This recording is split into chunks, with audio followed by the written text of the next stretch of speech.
সবাইকে সতর্ক থাকার আহ্বান জানিয়ে বিএনপির কেন্দ্রীয় কমিটির সাংগঠনিক সম্পাদক শামা ওবায়দ ইসলাম বলেছেন, এখনো ষড়যন্ত্র চলছে, থেমে নেই। ফ্যাসিবাদের দোসর আওয়ামী লীগের লোকজন আশেপাশে অবস্থান করে পরিস্থিতি ঘোলাটে করার চেষ্টা করছে। এই পরিস্থিতি মোকাবিলা করতে হলে সবাইকে ঐক্যবদ্ধভাবে সজাগ থাকতে হবে। আজ সোমবার দুপুরে ফরিদপুরের নগরকান্দা ও সালথা উপজেলার অসহায় ও সুবিধাবঞ্চিত প্রায় ৫,০০০ মানুষের মাঝে কম্বল বিতরণকালে তিনি এসব কথা বলেন। শামা ওবায়দ আরও বলেন, বিএনপির ভারপ্রাপ্ত চেয়ারম্যান তারেক রহমান নেতাকর্মীদের জনগণের সঙ্গে থাকার এবং জনগণকে সঙ্গে রাখার আহ্বান জানিয়েছেন। বিএনপি কথামালার রাজনীতি নয়, বাস্তবভিত্তিক রাজনীতি করে।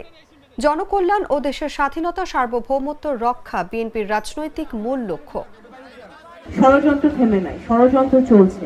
সেটা আমরা বিভিন্ন সচিবালয় যখন পড়ে বিভিন্নভাবে যখন বাংলাদেশের বিভিন্ন জায়গায় অযাচিত ঘটনাগুলো ঘটে, তখন আমাদের কাছে মনে হয় যে ফ্যাসিবাদের দোসররা, আওয়ামী লীগের দোসররা এখনো আমাদের আশেপাশে আছে।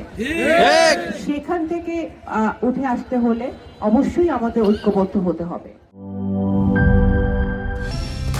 কালার এক্সপার্ট, জর্জ স্যাপ এবং মাইল্ড অন হ্যান্ডস টেকনোলজি সমৃদ্ধ অরিক্স ক্রিস্টাল ওয়াশ আপনার লন্ড্রি এক্সপার্ট।